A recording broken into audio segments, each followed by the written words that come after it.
மருத்துவர் ஐயாவுடைய அனுபவம் தேவை, அன்புமணி ராமதாசுடைய திறமை தேவை என்று பிரதமர் அவர்கள் நம்மை பற்றி பேசுகிறார்கள்.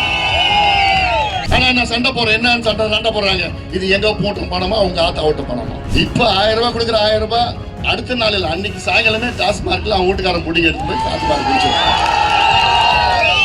வெள்ளம் வந்துருச்சுன்னா ஐயோ எங்களுக்கு மத்திய அரசு பணம் கொடுக்கல, மத்திய அரசு பணம் கொடுக்கலன்னு சொல்றது என்ன நியாயம்? மத்திய அரசு கொடுக்க போறாங்க. ஆனா நீ முன்னெச்சரிக்கை நடவடிக்கை திட்டங்கள் பண்ணணுமா வேண்டாமா, செய்யணுமா வேண்டாமா? தமிழ்நாட்டில் 38 மாவட்டம், இந்த 38 மாவட்டத்திலையும் என்னென்ன பிரச்சனைகள், என்னென்ன தீர்வுகள்.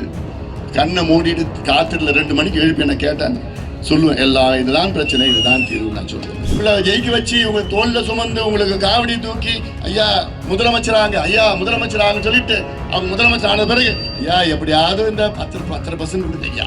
தமிழ்நாடுல குடிகார நாடு என்கின்ற தமிழ்நாடு, கஞ்சா நாடு என்கின்ற தமிழ்நாடு. இது ஏதோ மோடி அவர்கள் ஐயாவை மேடைக்காக கட்டி பிடிக்கல, பல முறை இப்படிதான் நடந்துப்பார். எனக்கு நல்லா தெரியும், நானும் ஐயாவும் மோடி அவர்களை பல முறை பார்த்திருக்கிறோம். அது நான் பிரதமர் மோடி அவர்களை கிட்டத்தட்ட தனியா 20 முறைக்கு மேல சந்திச்சிருக்கிறேன். நான் ஒரு முறை என்னையே தான் கட்டி பிடிச்சிருப்பாரு. ஐயாவெல்லாம் ரொம்ப பிடிக்கும் அவருக்கு. எங்க பார்த்தாலும் மோடி அவர்கள் ஐயாவை நல்லா இருக்காரா என்ன கேட்பாரு, ஐயா நல்லா இருக்காரா அந்த வாழ்க்கை. இந்திய பிரதமர் மேடையில பேசுறாரு, என்னன்னு பேசுறாரு, தேசிய ஜனநாயக கூட்டணியிலே, இந்தியாவின் தேசிய ஜனநாயக கூட்டணியிலேயே மிக மூத்த தலைவர் மருத்துவர் ஐயா என்று, the most senior leader in the National Democratic Alliance மருத்துவர் ஐயா என்று பேசுகிறார். நமக்கு என்ன பெருமை. மேடையில் பேசுகிறார் பிரதமர் அவர்கள். என்ன தமிழ்நாட்டிற்கு மருத்துவர் ஐயாவுடைய அனுபவம் தேவை, அன்புமணி ராமதாசுடைய திறமை தேவை என்று பிரதமர் அவர்கள் நம்மை பற்றி பேசுகிறார்கள். இப்படி இவ்வளவு நட்பு ஐயாவுக்கும் பிரதமர் மோடி அவருக்கும் இருக்கின்ற நேரத்திலே அந்த நட்பை பயன்படுத்தி தமிழ்நாடுக்கு நாங்கள் திட்டம் கொண்டு வர முடியாத, எங்களால உறுதியாக கொண்டு வர முடியும், நிச்சயமாக கொண்டு வர முடியும். மோடி பிரதமர் அவர்களும் ஓபிசி, மருத்துவர் ஐயாவும் ஓபிசி. இந்த சாதிவாரி கணக்கெடுப்பு நடத்துவதற்கு ஐயா அவர்கள் நேரடியாக பிரதமரை சந்தித்து எப்படியாவது கொண்டு வாங்க, இந்த நாட்டினுடைய வளர்ச்சிக்கு இது முக்கிய தேவை. ஏன் சாதிவாரி கணக்கெடுப்பு வேண்டும் என்றால், கடைசியா நடந்தது 1931 வெள்ளையர்கள் காலத்தில் நடந்த சாதிவாரி கணக்கெடுப்பை வைத்துதான் இன்று வரை இந்தியா முழுவதும் அனைத்து மாநிலங்களிலும் இடஒதுக்கீடு வழங்கப்படுகிறது, தமிழ்நாடு உட்பட. ஆக புதிய புள்ளிவர்கள் எடுத்தால்தான் எந்த சமுதாயம் இந்த 93 ஆண்டுகளில் எந்த சமுதாயம் வளர்ந்திருக்கிறது, எந்த சமுதாயம் வளர்ச்சி அடையவில்லை, எந்த சமுதாயம் மிக மோசமான இருக்கிறது என்றெல்லாம் கண்டறிந்து அவர்களுக்கு தனியாக இடஒதுக்கீடுகள் சலுகைகள் கொடுக்கின்ற வழி செய்ய வேண்டும். இது சயின்டிபிக் அப்ரோச், அவ்வளவுதான். நிச்சயமா செய்வார்கள். அது மட்டுமல்ல, இப்ப நடக்கிறது தமிழ்நாட்டு அரசுக்கும் மோடி மத்திய அரசுக்கும் என்ன நடக்கிறாங்க, சண்டை போட்டுட்டு இருக்கிறாங்க.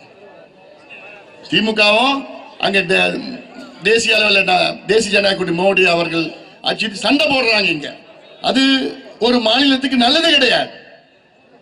நீங்க சண்டை போடாது, அதாவது நீங்க அரசியல் மேடையில போடுங்க. உங்களுக்கு தமிழ்நாடு உண்மையிலே திட்டம் வேண்டும் என்றால் உங்களுடைய அணுகுமுறை ஓரளவுக்கு இருக்கணும். போய் பாருங்க, பேசுங்க, கிடைக்கும். ஆனா நான் சண்டை போறேன், என்னன்னு சண்டை போடுறாங்க, இது எங்க போட்டும் பணமா உங்க ஆத்தா ஓட்டு பணமா. என்னங்கடா பேசுறீங்க நீங்க? ஒரு நாகரிகம் தெரியல, ஒரு பக்குவம் தெரியும் உங்களுக்கு, ஒரு நிர்வாகம் எப்படி செய்யணும் தெரியாது. 5 ஆண்டு காலம் நான் மத்தியில் அமைச்சராக பணியாற்றினேன். உலக தலைவர்களே எல்லாம் எனக்கு நல்லா தெரியும், இந்திய தலைவர்கள் தெரியும். உலகத்தில் 4 விருதுகளை கொடுத்தார்கள். இந்தியாவுக்கு திட்டங்கள் 108 ஆம்புலன்ஸ், தேசிய கிராமப்புற சுகாதார திட்டம், பொது இடங்களில் புகைப்பிடிக்கலாம் சட்டம், போலியோ ஒழிச்ச இந்தியாவில் உள்ள கிராமங்களில் 8 லட்சம் ஆஷாக்களை நியமனம் பண்ண. எவ்வளவு செஞ்ச? நான் இப்படிலாம் பேசினேன். நான் பேச தெரியல உங்களுக்கு. நேற்று முன்தினம் ஸ்டாலின் அவர்கள் ஒரு மார்க்கெட் காலையில போறாரு, அதெல்லாம் நடிப்பு எல்லாம். அங்க போய் காலையில போறாராம். ஒரு அம்மா பூ விற்கிற அம்மாவை பார்த்துட்டு, ஏமா உங்களுக்கு 1000 ரூபாய் வருதாமா அப்படி கேட்டாரு. அதுக்கப்புறம் சொல்றாரு, ஆமா செலவுலாம் மிச்சம் போய் மீதி பணத்தை பேங்க்ல போடுங்கம்மா.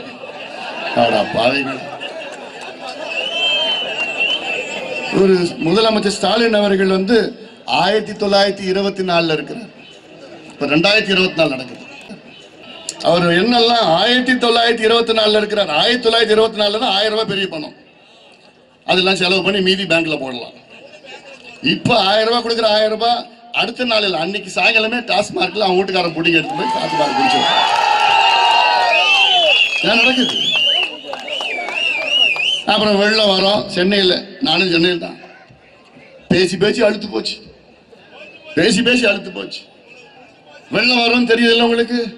சரி, நான் கேட்கிறேன், மத்திய அரசு பணம் கொடுக்கலன்னு சொல்றீங்களே, நீங்க என்னையா பண்றீங்க? நீங்க 3 லட்சம் கோடி ரூபாய்க்கு நீங்க பட்ஜெட் போட்டீங்களா வருஷத்துக்கு? நீங்களும் தான் நிர்வாகம் நடத்துறீங்க. ஆண்டுதோறும் 3 லட்சம் கோடிக்கு தமிழக அரசு பட்ஜெட்டை போட்டு வெள்ளம் வந்துருச்சுன்னா ஐயோ எங்களுக்கு மத்திய அரசு பணம் கொடுக்கலன்னு சொல்றது என்ன நியாயம்? மத்திய அரசு கொடுக்க போறாங்க. ஆனா நீ முன்னெச்சரிக்கை நடவடிக்கை திட்டங்கள் பண்ணணுமா வேண்டாமா, செய்யணுமா வேண்டாமா? உங்களுக்கு திறமை இல்ல.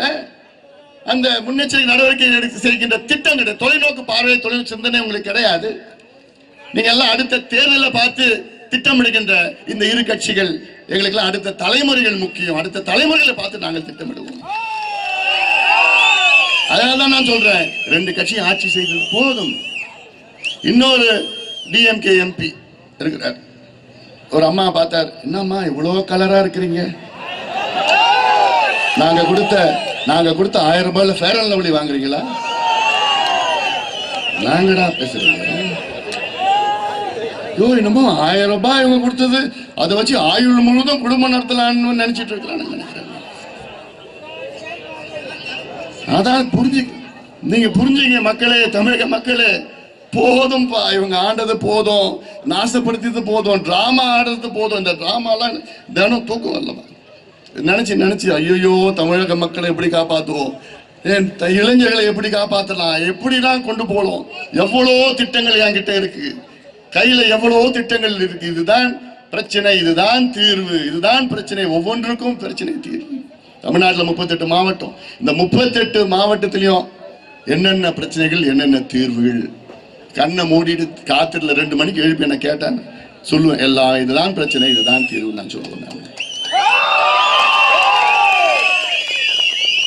இதை சிந்தியுங்கள். நீங்களா சிந்தித்து அதுக்காக தான் இந்த முடிவு எடுத்திருக்கின்றோம். இந்த முடிவை ஏன் எடுத்திருக்கிறோம்? போதும். அடுத்தது 2026 தமிழ்நாட்டிலே திமுக, அதிமுக அல்லாத ஒரு கூட்டணி ஆட்சி தமிழ்நாட்டில் நடைபெறும்.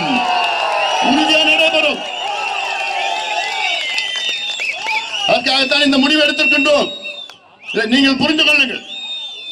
தொடர்ந்து உங்களை ஜெயிக்க வச்சு உங்க தோல்ல சுமந்து உங்களுக்கு காவடி தூக்கி ஐயா முதலமைச்சராங்க சொல்லிட்டு அவங்க முதலமைச்சர் ஆன பிறகு ஐயா எப்படியாவது இந்த 10% கொடுங்க ஐயா இந்த சாரா கிடையாது, டாஸ்மாக் கிடையாது, ஏதோ கொஞ்சம் கிடையாது மூடுங்க ஐயா இந்த ஆத்துல தடுப்பணை எப்படியாவது கொஞ்சம் கட்டுங்க ஐயா இந்த போதை பொருட்களை எப்படியாவது ஒழிங்கய்யான்னு உங்ககிட்ட வந்து ஒவ்வொரு முறையும் கெஞ்சுறது.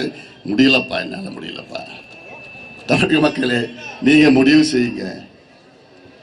நல்ல ஆட்சி, நேர்மையான ஆட்சி, உங்களுக்கான ஆட்சி. அடுத்த தலைமுறைகள், வரும் தலைமுறைகள் எல்லாம் தலை நிமிர்ந்து நிற்க வேண்டும். தமிழர்கள் தலை நிமிர்ந்து நிற்க வேண்டும். தலைமுறைகள் தலை நிமிர்ந்து நிற்க வேண்டும். இப்ப எவனாவது தலை நிமிர்ந்து நின்றுட்டு இருக்கானா? இதுக்கு முன்னாடி ரோட்ல போறவன் அப்படியே தள்ளாடிட்டு இப்படி போவான். நேரம் போக முடியலன்னா டாஸ்மாக். இப்ப அதை விட மோசம் என்ன, ஸ்கூலுக்கு போற பிள்ளைங்க அப்படியே உட்கார்ந்து இருக்கிறான், அப்படியே பார்த்துன்னு உட்கார்ந்து இருக்கிறான். எதுல? நாக்குல போதை, பேப்பர் வச்சிருக்கிறான், ஆயில் வச்சுக்கிறான், பிஸ்கெட் இருக்குது, ஸ்வீட் இருக்குது, சாக்லேட் இருக்குது, என்னென்னமோ வச்சுட்டு இருக்கிறான். வாரியார் அவன் கேள்வி கேட்கிறாரு, அப்படியே உட்காந்துக்கிறான். இதெல்லாம் எனக்கு தூக்கம் வரலப்பா, எனக்கு நிச்சயமா தூக்கம் வரல. இதை நான் முதலமைச்சர்கிட்ட எத்தனையோ முறை நேரில் பார்த்து சந்திச்சு சொன்னேன். நடவடிக்கை எடுக்குன்னா எடுக்கிற மாதிரி தெரியல அவருக்கு அடிப்படையில் தெரியல. விஷயம் தெரிஞ்ச 4-5 வியாபாரிகள் அவர் சுத்தி இருக்கிறாங்க. அவங்க அதை வச்சு காசு பண்ணணும், பணம் பண்ணணும், கொள்ளையடிக்கணும், அவ்வளவுதான் அவங்களுடைய நோக்கமே.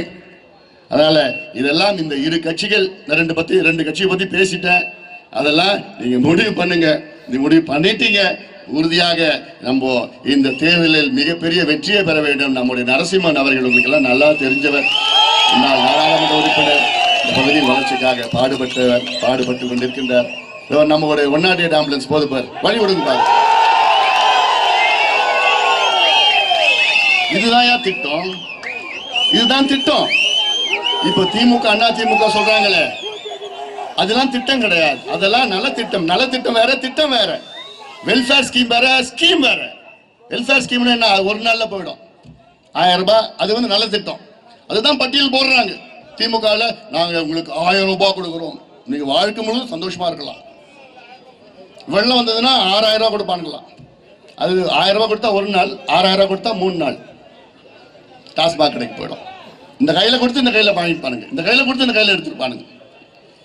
நான் உலகத்துல எத்தனையோ நாடுகளுக்கு போயிருக்கிறேன்.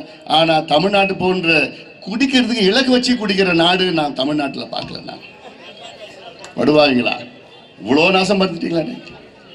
அதாவது அமைச்சர் சொல்றாரு, இந்த ஆண்டு 44,000 கோடி டாஸ்மாக் விற்பனை செஞ்சிருக்கிறோம், அடுத்த ஆண்டு எப்படியாவது 50,000 கோடிக்கு செய்வோம்.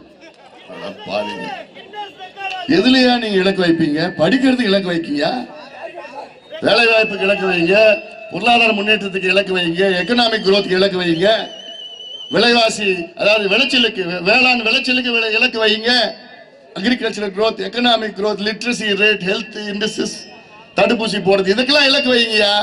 டாஸ்மாக் விற்பனைக்கு இலக்கு வைக்கிறீங்கன்னா நீங்கள்லாம் எதுக்கியா நீங்க ஆட்சி பண்றீங்க? அமைச்சர் சொல்லிட்டார். ஆனா இந்த வருஷம் 50,000 கோடி தான் வந்தது, அவருக்கு வருத்தம். அடுத்த வருஷம் 55,000 கோடிக்கு நான் எப்படியாவது மது விற்பனை செய்யணும். அது முடிஞ்சு போச்சு. தமிழ்நாடு குடிகார நாடு, தமிழ்நாடு இல்ல, குடிகார நாடு என்கின்ற தமிழ்நாடு, கஞ்சா நாடு என்கின்ற தமிழ்நாடு. அதனால இதெல்லாம் சிந்தித்து கிருஷ்ணகிரி நாடாளுமன்ற தொகுதி வாக்காளர் பெருமக்களே, நல்ல முடிவெடுங்கள். நம்முடைய நரசிம்மன் அவர்களை நீங்கள் எல்லோரும் தாமரை சின்னத்தில் வாக்களித்து அவரை வெற்றி பெற செய்யுமாறு எல்லோரும் பணிவோடு பாசத்தோடு கேட்டுக்கொண்டு நன்றியோடு விடைபெறுகின்றேன். வணக்கம். இதுபோன்ற செய்திகளை மேலும் தெரிந்து கொள்ள எங்களது யூடியூப், ஃபேஸ்புக் மற்றும் ட்விட்டர் ஆப்களை சப்ஸ்கிரைப் செய்யவும்.